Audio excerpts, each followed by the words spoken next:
Lagos, the nation's commercial capital. This is the News at 10. Live from Channels Television. Reporting tonight, Ijoma Onyato.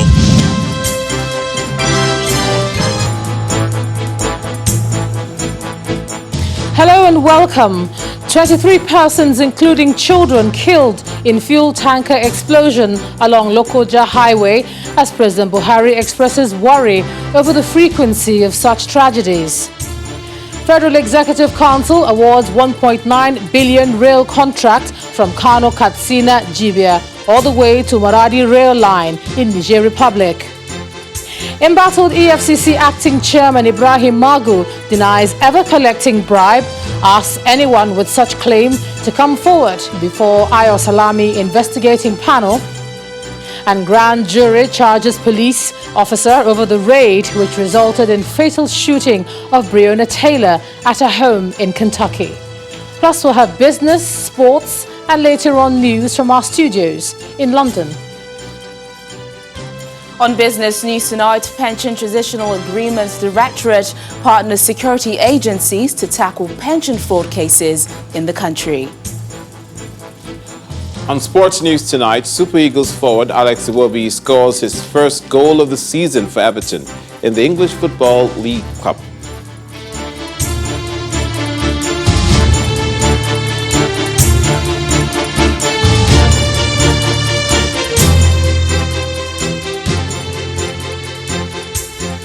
It's a day of anguish for some parents who lost their children today in a tanker explosion in Lokoja, the Kogi state capital.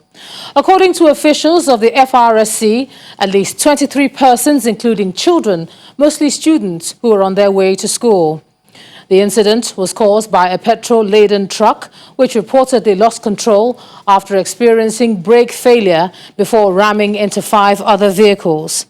The state governor, Yahaya Bello, who expressed shock over the incident, is appealing to the federal government to repair the roads under its jurisdiction in the state.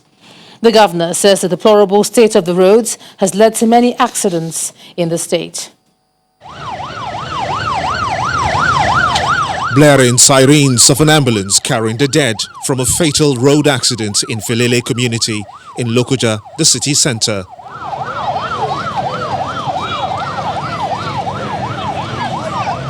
"23 people were burnt beyond recognition," according to the road safety officials here, in a disaster that has shocked onlookers. Help came, but too late. We counted 23 people lost their lives in this unfortunate crash. As far as we know, there is only one child that survived the crash with a minor injury. Though the fire was big when it started, and it was beyond the control. And with the absence of the fire service engines, we could not do much until when the fire doused down, and then we went into action. Smoke still billows as fire burns on some parts of the tanker that burst into flames, igniting instantly. Students were reported among the dead. The proof: pages of books, once read by them, turned into ashes. There are more than 30, cannot count. He said it's about the school, but their one family is there, children is there, wife is there, husband is there, and the neighbors. Upset at the accident, some blame the government. Others amongst the many onlookers allege diabolic intentions at work. We cannot have up to 2 months without having accident on this road. In fact, every time we have scores of deaths. The deputy governor soon arrives and in the midst of the crowd assures residents of a quick solution to the perennial problem of the state of roads in Filele. It's a sad Wednesday for all of us in Kogi State, especially the Filele community that had witnessed this kind of mishaps before. And of course, His Excellency sends his deepest condolences to the families of those who have lost their lives. The pain runs deep, so much so, the governor's wife also came to the scene. Carcasses of the tanker and other cars litter the scene of the accident. Some of them tipped into the side gutter. Gory as it is, many here want to see words matched with action and stop the carnage that has happened once too many. Meanwhile, President Muhammadu Buhari has described the Kogi tanker fire accident as another disturbing and saddening incident in the litany of tragedies that have befallen the country. The president's comments are contained in his condolence message to Governor Yahaya Bello of Kogi State, and he says he's very worried about the frequency of these unfortunate and large-scale tragedies in the country. The president's statement reads in part, "These frequent incidents that result in loss of lives and property are a national scandal caused by our indifference to safety standards. Many accidents are preventable if proper, proactive and precautionary measures are put in place or properly observed as routine policies." The president calls on the country's transport authorities, traffic and road management agencies, as well as law enforcement officials to sit up and take the enforcement of safety standards more seriously. The federal government has again scheduled a meeting with the Nigeria Labour Congress and the Trade Union Congress tomorrow over threats by the organised labour to proceed on an indefinite strike over the hike in electricity tariffs and fuel pump price. The federal government is expected to unfold its palliative plans during the talks, which would hold at the banquet hall of the presidential villa in Abuja. A statement from the Federal Ministry of Labour and Employment says the meeting will be hosted by the Minister, Dr. Chris Ngige. The federal government and the unions recently had a dialogue which ended in a deadlock following the failure of the government to reverse the price increase or offer palliatives to cushion the effects on workers. The union is insisting it'll go ahead with the protest and industrial action on Monday. Meanwhile, the Nigeria Governors Forum has also scheduled an emergency meeting of all governors to seek ways of settling the issues with organised labour and finding a mutually agreed soft landing for all. The NGF said in a statement that all governors are expected to attend the meeting as the matter is considered to be of urgent national importance, which needs to be quickly resolved. The statement adds that the meeting is the first NGF emergency virtual teleconference and will start at 6 p.m. tomorrow. In the meantime, the Federal Executive Council has approved contracts for the proposed Kano-Katsina-Jibia to Maradi rail line in Niger Republic and to Dutse, the Jigawa state capital, for the sum of $1.9 billion. Now, that's not the only contract approved for the Ministry of Transport. 3.04 billion naira contract was also awarded for the design, manufacture, supply, testing and the commissioning of one railway crane of 150-ton capacity for emergencies and the recovery of rolling stocks. Our State House correspondent, Kayla Megwa, reports. President Muhammadu Buhari presides over the 16th Virtual Federal Executive Council meeting at the State House in Abuja. As with most Federal Executive Council meetings, it was a rain of approved memos, beginning with the approval for the award of the contract for the proposed Kano-Katsina-Jibia to Maradi rail line in Niger Republic and to Dutse, the Jigawa state capital. The award of contract for the development of the proposed Kano-Katsina Jibia to Maradi rail line in Niger Republic, and to Dutse, the capital of Jigawa, for a total cost of $1.9 billion. 62 additional Green Mariah vehicles were approved for Nigeria's correctional service. The objective is to ensure that the delay associated with trial of inmate is reduced, if not eliminated. We do not have enough, but we must commend the administration for the provision of these, for the award of this contract and provision of these vehicles.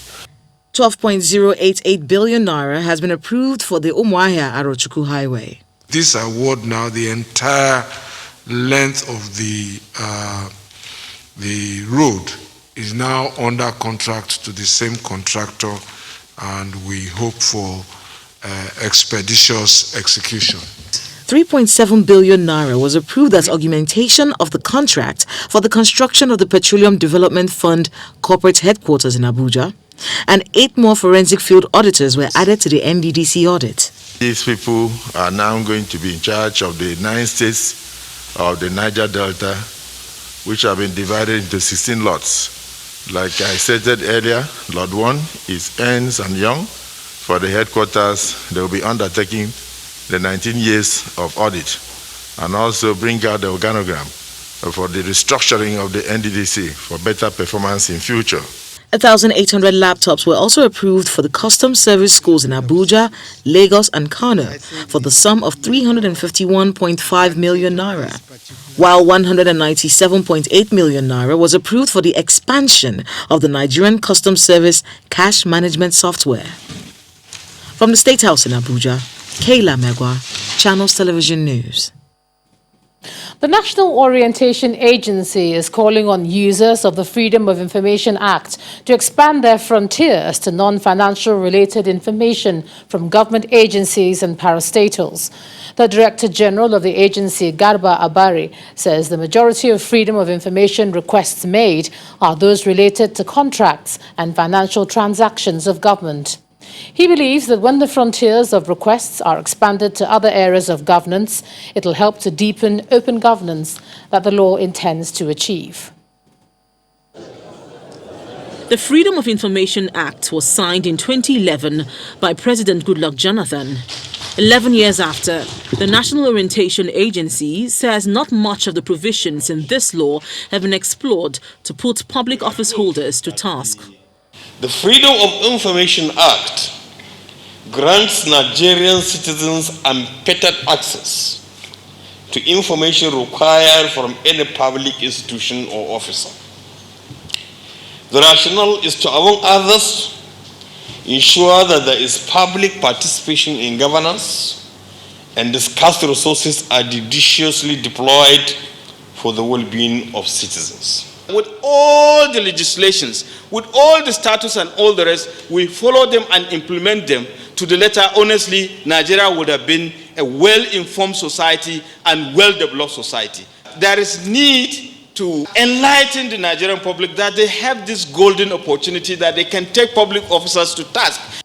The Freedom of Information Act 2011 provides, among other things, free access to public records upon request by an individual or an organization, unfettered access to public records and information, and the protection of public records and information to the extent consistent with public interest.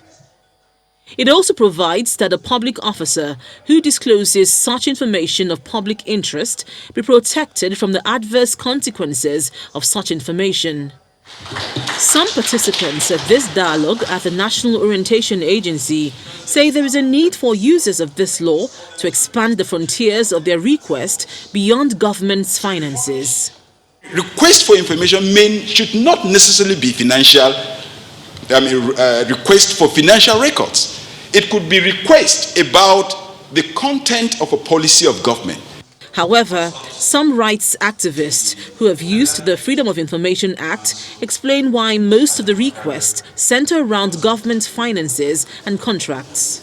It is because of the mistrust, it is because of the bad practice, it is because of the established looting and stealing by various government agencies. That is why even if some civil society, they send freedom of request to clarify some issues around contract and financial dealings, they are right. If the corruption is not so deep, Nigerians will not be bothered to ask so many questions around procurement or around financial transaction. The Freedom of Information Act is one major step by the federal government to encourage open governance and accountability in public offices. However, the level of utilization and enforcement 9 years after this law came into effect reveals there is more work to be done. In part two, after the break, re-elected Edo State Governor Godwin Obaseki continues his thank you visits across South states as he stops in Rivers and Bayelsa states. That's in a moment. Please join us again.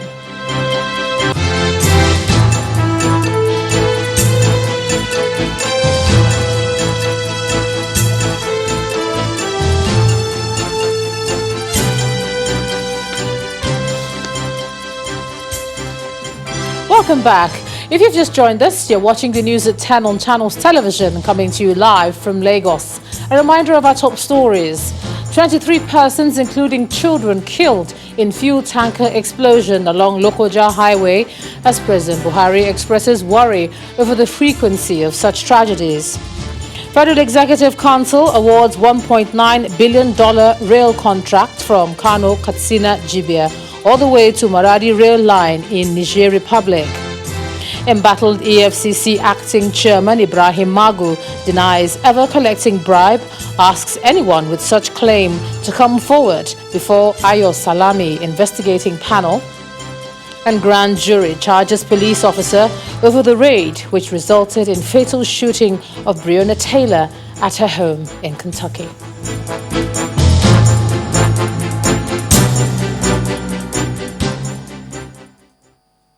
Governor Godwin Obaseki of Edo State continued his thank you visits to the governors of the South-South region today for their role in actualizing his re-election dream. One of the states he visited today is Rivers, where he acknowledged the role played by Governor Nyesom Wike in ensuring that the mandate of Edo people is protected. He says as much as God was responsible for his victory, he used people like Governor Wike to provide solace in trying times. Our correspondent Jeffrey Uzongo reports. Governor Nyesom Wike leading the re-elected governor of Edo State, Governor Obaseki, into Government House, Port Harcourt. Governor Obaseki, who is in company of his wife, his deputy and wife, including other top political leaders, are here on a thank you visit to Governor Nyesom Wike, who chaired the PDP National Campaign Council at the recently concluded Edo governorship election. Governor Obaseki says it will be unfair not to appreciate the effort of the River State governor for his role at the polls.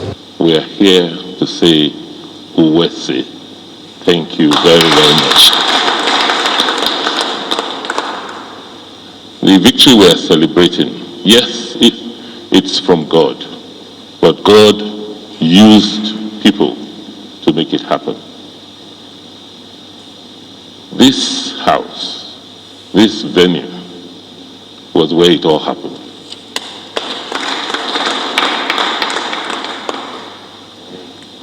I can't forget that after I was pushed out of my former party,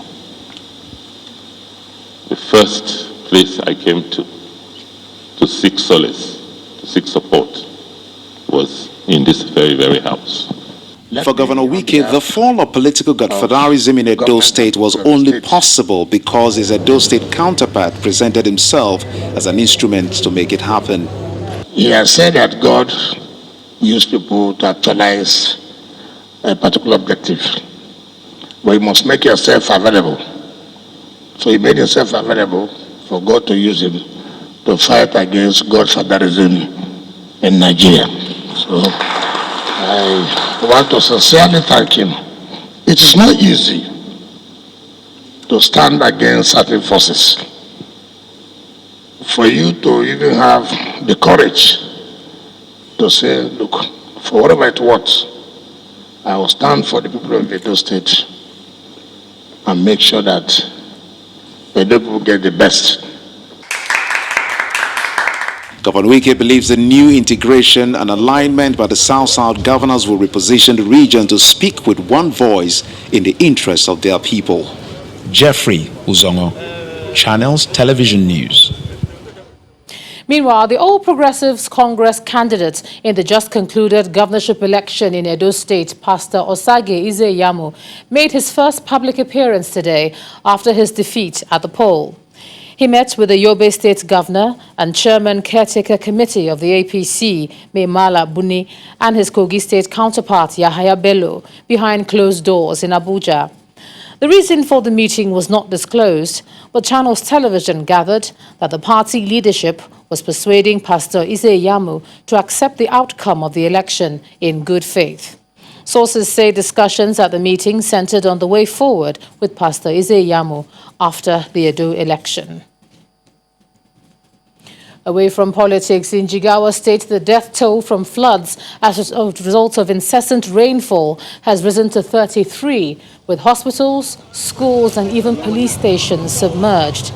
The Executive Secretary of the State Emergency Management Agency confirmed the details while speaking to Channels Television in Miga, one of the local council areas worst hit by flooding in recent times. According to him, the agency is yet to ascertain the number of affected areas as the flood is still wreaking havoc in other communities. Now we are facing Riba Hadeja flood again, and that's why we are going around to see for ourselves what is going on. And you have seen it within the stretch of about 250 kilometers that the river crosses Jigawa State for up to 250 kilometers. If you go to the center of the river, both sides of the river, I think about 5 kilometers have been washed away. All the crops we have, all what we have has been, washed away by the disaster. So it is a very serious issue now. We are seeing it ourselves, and we have already talked to our staff. They are now going around and assessing the number of farmlands destroyed and the number of villages that are affected. Even yesterday we lost 2 people in 2 villages. So as at yesterday we have 33 people who are dead as a result of the rainfall.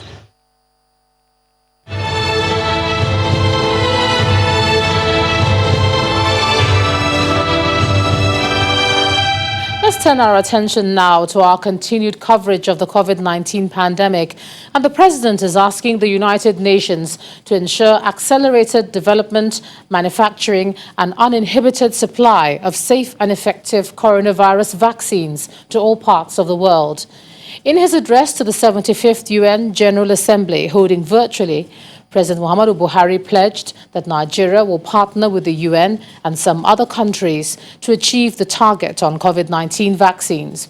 He also emphasized the need to jointly tackle the scourge of poverty, extremism, terrorism and climate change, among other challenges. The international community will need to cooperate in addressing the scourge of poverty, particularly in developing countries. It is in this regard that we commend the President of the 74th General Assembly for launching an alliance for poverty eradication in June. We encourage global leaders, particularly leaders from the global north, to support the alliance at this time when the coronavirus pandemic is reversing gains made in the achievement of the 2030 Sustainable Development Goals and pushing an additional 500 million people into extreme poverty. Excellencies, the litany of sophisticated terrorist attacks across the globe is a harsh reality of the challenges the world is facing today. We must therefore redouble our efforts to ensure collective security. In Nigeria, we are still facing violent extremism from the insurgency of Boko Haram and bandits. We continue to count on our strong cooperation with United Nations counter-terrorism bodies and neighboring countries to overcome the terrorists in the Lake Chad Basin and the wider Sahel region. Nigeria remains steadfast in our commitment to the revitalization of Lake Chad. We are convinced that recharging the lake will improve the living conditions of our people in the area, promote interstate cooperation, strengthen community resilience, and assist in addressing environmental and security challenges threatening the region and its resources. President Buhari also called for inclusion and collective action as members of the international community, insisting that Africa deserves permanent seats on the UN Security Council. Mr. President, as we urge and strive for inclusion within our societies, we must also ensure inclusion prevails in our collective action as members of the international community. Nigeria supports the expansion of the United Nations Security Council to reflect the diversity and dynamics of the 21st century. Africa deserves permanent seats in the United Nations Security Council.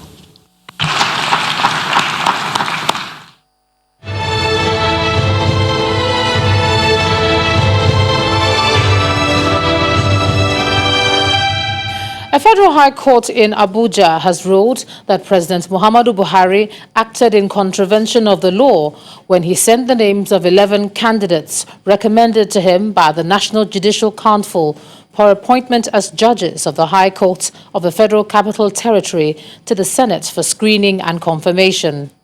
Delivering judgment in a suit filed by an Abuja-based lawyer, Oladimeji Ekengba, Justice Yangekwo made the pronouncement, contending that the forwarding of the names of the 11 nominees by President Buhari to the Senate was in breach of Section 256(2) of the Nigerian Constitution.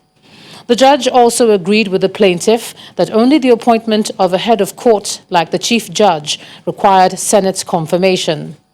Justice Ekwo, however, ruled that the contravention of the law by President Buhari did not affect the judge's inauguration, as the judges have been sworn in by the Chief Justice of Nigeria, Justice Ibrahim Mohammed.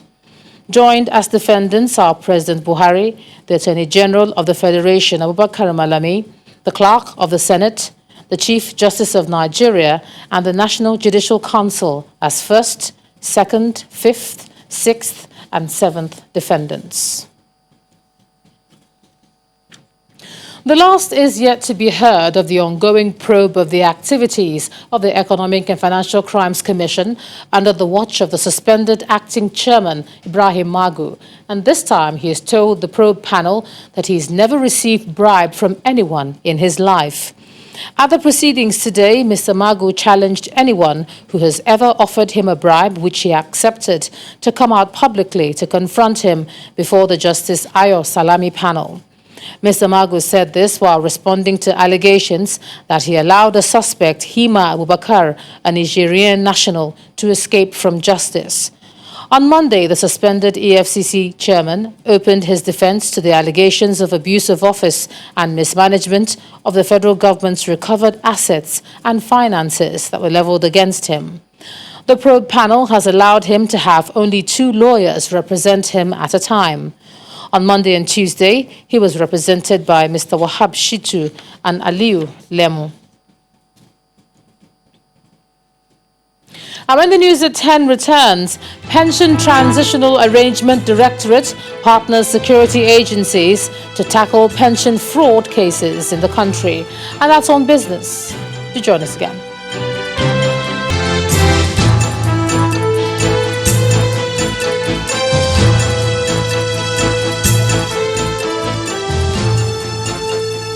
Welcome back to the news at 10. Nigerian football legend Kanu Nwankwo has been unveiled as Simba TV's motorcycle and tricycle ambassador in Nigeria. Speaking at the signing ceremony held at the company's plant in Lagos, Kanu commended the role of Simba groups in the development of the country's economy. Simba TVS distributors TVS King Tricycle, the HLX Plus motorcycle and Apache motorbike does not take its commitment to quality customer service delivery lightly. And to prove this further, they chose one who is loved by many, football legend Kanu Nwankwo, as brand ambassador, following series of successful associations. Where are you going? I'm going to Ikeja. Come in. After a tour of its facility with management of the company, Thank you. Come. We'll go there. Kanu officially signed the formal documents to herald a strategic relationship. I know the company and I've been there. I've seen their contribution to both the development of motorcycle, tricycle sectors, and especially their empowerment program for dealers, which is very, very important. Customers and riders who patronize their products, and they make sure that they make them like family as well, not only that they're selling things to them. For Simba TVS, Nigeria's #1 distributors of tricycles, motorcycles and power bikes, the former Super Eagles captain embodies its brand's core values of trust, value and service through his dedication to Nigeria. We have been the supporters of the Super Eagles as the official tricycle and motorcycle of the Nigerian national team for several years. And now to take our relationship with football even deeper by working with Mr. Nwankwo Kanu himself, and more than that, getting his endorsement is a big inspiration for us to go to the next level in our commitment to service to our customers across the country. As part of the Simba Group, Simba TVS places strong emphasis on local value addition achieved through local assembly of the vehicles, as well as investments in its extensive network of service centers across the country. For the rest of the business news, here's Teniola Shobowali. Banking, so easy, so simple. Dial *894# now to experience it. You first, First Bank.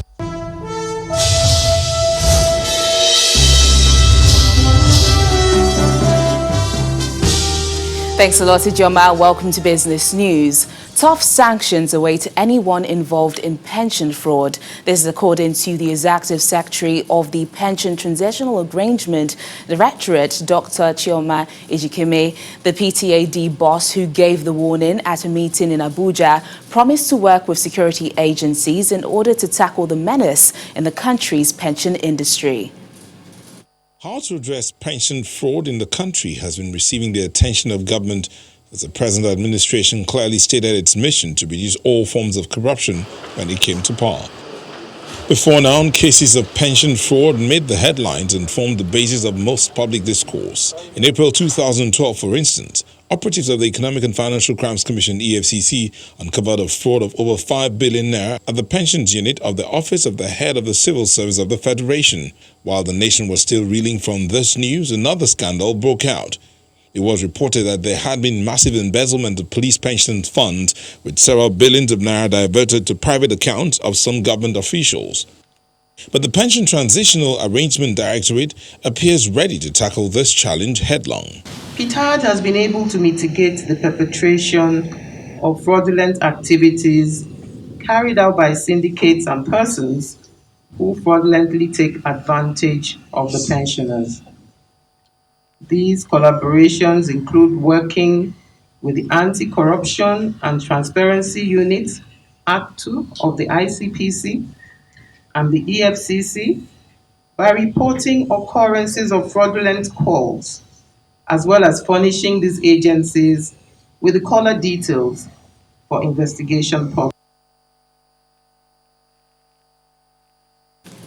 Now, global labor income for workers has dropped massively by $3.5 trillion in the first 3 quarters of 2020. That's according to the International Labour Organization. In its latest assessment on the effect of the COVID-19 pandemic on working hours, the ILO says the decline represents 10.7% when compared with the same period in 2019. The report also highlights that the figure excludes income support provided through government measures, and the biggest drop was in lower middle income countries, where the losses reached 15.1%, with the Americas the hardest hit region at 12.1%. The stock market recorded its biggest increase since August the 12th at the close of midweek trading session after investors extended bargain hunting for high-value equities for a 3rd consecutive day. Layo Adegoke tells us more.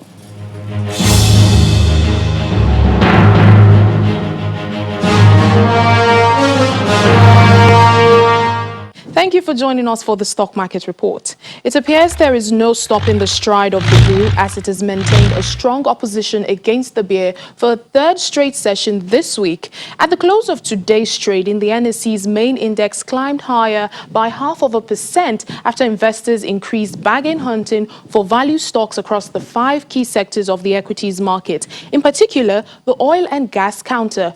A strong 3.90% increase on Seplat's share price was the major factor that lifted the sector by a whopping 2.02% after it had maintained lackluster sentiment in previous sessions. Now take a look at the activity chart. Volume of shares transaction jumped by a largely significant margin of more than 100% when compared to Tuesday's figures, and this reflects investors' renewed interest for equities. Analysts expect that the market will maintain this positive trend for the rest of the week following the reduction of the monetary policy rate by investors, as this is a likely catalyst for the market. For now, we keep our fingers crossed for the outcome in Thursday's trading session. That's it on the Stock Market Report. I'm Layo Adegoke.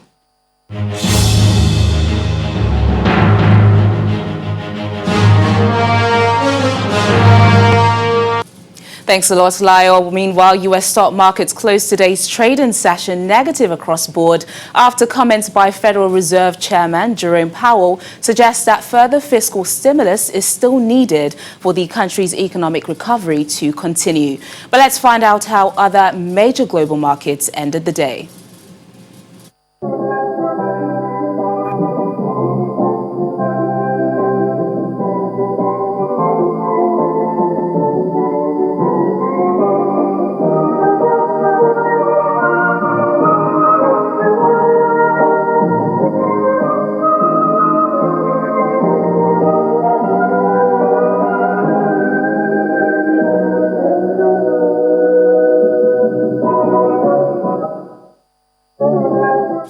And that's business news tonight. I'm Teniola Shoboale. Back to you, Ijoma. Banking so easy, so simple. Dial *894# now to experience it. You first bank. Thanks a lot, Teniola. The Nigerians in Diaspora Commission has been explaining the circumstances surrounding a video showing some commotion at the country's embassy in Switzerland. In a statement accompanied with the footage, which shows some security operatives attempting to bring order to the embassy, NIDCOM says no Nigerian was arrested following the incident. But a voice could be heard in a video alleging that the Swiss police were called to arrest Nigerians who were at the embassy to collect their passports. NIDCOM explains that 64 Nigerians besieged the mission on that day, whereas the embassy could only attend to a maximum of 20 persons at a time in line with the COVID-19 protocols. 54 of the Nigerians were said not to have had an appointment, but trooped to the mission, many of them from Italy and Spain. According to NIDCOM, the embassy declined calling the police to intervene, but only invited the Embassy Protection Unit to restore order. It added that those who were discovered to have made their online payments were later attended to, while others were asked to follow due process. Rather, they call police to arrest them. Everybody have been here. Still ahead on the news at 10, grand jury charges police officer over the raid which resulted in fatal shooting of Breonna Taylor at her home in Kentucky. Plus more stories from our London studio in Around the World in 5. Do join us again.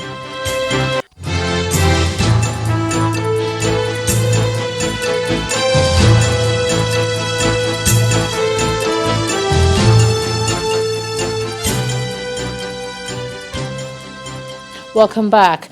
A U.S. grand jury has charged one police officer over the raid that resulted in the fatal shooting of 26-year-old Breonna Taylor at her home in Kentucky. The officer, Brett Hackinson, has been charged with 3 counts of wanton endangerment over shots that were fired into a neighboring apartment. Here's Simon Pusey with more international news in Around the World in 5. Good evening and welcome to the Channel Studios here in London with your international news around the world in 5. Alexei Navalny, the Russian politician and critic of President Vladimir Putin, has been discharged from the hospital where he was being treated for a Novichok nerve agent poisoning. The hospital said it was ending acute medical care because his condition had sufficiently improved. Mr. Navalny posted a picture of himself standing unaided with a message saying doctors had given him every chance of a full recovery. His team alleges he was poisoned on the orders of President Vladimir Putin, but the Kremlin strongly denies any involvement. Belarus President Alexander Lukashenko, whose re-election in a disputed poll last month led to weeks of mass protests, has been inaugurated for a 6th term. State media said several hundred people attended the secret ceremony at the Palace of Independence in central Minsk. Streets were sealed off as Mr. Lukashenko's motorcade raced through the city, according to witnesses. Presidential inaugurations are normally publicized well in advance as major state occasions, but this time the ceremony was kept in secret to avoid further mass protests. Chinese President Xi Jinping has announced the country will aim to hit peak emissions before 2030 and for carbon neutrality by 2060. Mr. Xi outlined the steps when speaking via video link to the UN General Assembly in New York. The announcement is being seen as a significant and by some unexpected step in the fight against climate change. China is the world's biggest source of carbon dioxide, responsible for around 28% of global emissions today. About 470 whales have died off Australia's remote southern coast in what is suspected to be the largest stranding on record. The number is 320 more than yesterday's death toll. Since Monday, hundreds of long-finned pilot whales have been found beached on Tasmania's west coast. Rescuers had managed to save 50 and are trying to help the remaining estimated 30 whales. Pilot whales in particular are known for stranding in groups because they travel in large, close-knit communities which rely on constant communication. Researchers say it's possible that one leading individual could have mistakenly led the whole group to shore. Exceptionally heavy rainfalls continue to hit the Indian west coast, bringing flooding to the streets of India's financial capital Mumbai. Meanwhile, rescue workers continue to battle rain and cramped conditions to scour through the rubble of the apartment building that collapsed on Monday on the outskirts of Mumbai. The death toll has so far risen to 36 and at least 8 people are still missing, while rescue personnel are clearing debris to look for them. Officials are still investigating the cause of the collapse of the structure that housed 54 apartments, but many speculate heavy rains may have played a role. In South Sudan, an estimated 625,000 people have been affected by flooding in areas along with the White Nile since July. That's according to the United Nations.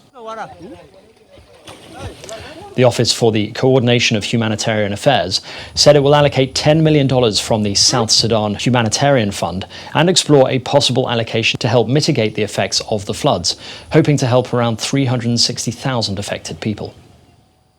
Police in Cameroon have used tear gas and water cannon to disperse protesters calling for an end to President Paul Biya's near 40-year rule in the commercial hub of Douala. The protest was called by Mr. Biya's rival, Maurice Kamto, of the Cameroon Renaissance Movement Party, who hopes to spark a popular revolt. Security forces have in recent days packed the streets of the largest cities in anticipation of planned demonstrations, raising concerns of violent crackdowns. Australia has asked Google to remove photographs of the top of the sacred indigenous site Uluru, a tool that allowed users to appear to walk on its summit. Australia in 2019 closed Uluru, formerly known as Ayers Rock, after a decades-long campaign by indigenous communities to protect it. Local authorities say Google Images contains photographs of the sacred site, which effectively defies the ban.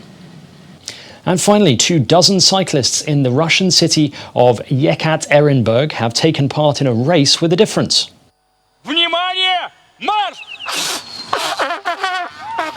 Each of the stages were set at bars across the city. According to rules set by organisers, all participants had to visit 6 pubs and drink a glass of beer, wine or water if they preferred sports to alcohol. The winner, Samed Kolod, was the second in the final bar, but as he drank the finishing glass of beer fastest, he was able to secure the victory. And that's your international news around the world in 5 now. Back to the Channel studios in Lagos. Thanks a lot, Simon. On to sports now, and here's Olumide Mukoli.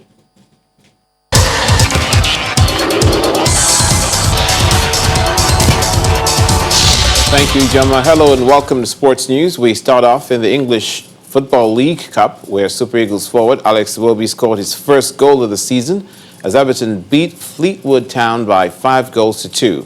Elsewhere, it was a 2-0 to Arsenal over Leicester City.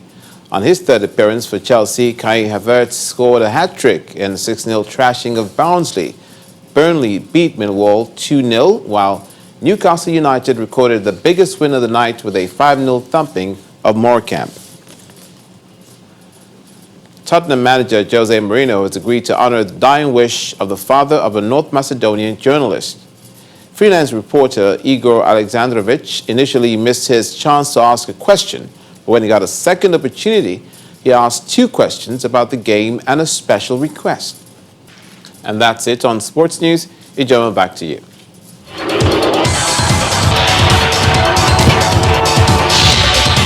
Thanks a lot, Olumide. Let's take one more legal story now. The hearing of the appeal filed by the governor of Bayelsa State, Doye Diri, before the Court of Appeal sitting in Abuja has been stalled due to the appearance of 2 lawyers representing the Advanced Nigeria Democratic Party.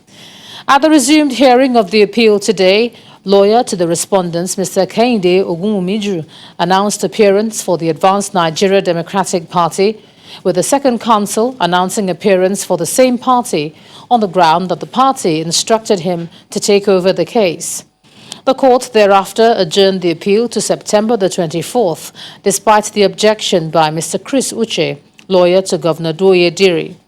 The Bayelsa State Gubernatorial Petition Tribunal, sitting in Abuja, had on August the 17th nullified the election of Governor Doye Diri of Bayelsa State based on a petition filed by the Advanced Nigeria Democratic Party, which argued that it was unlawfully excluded from participating in the election.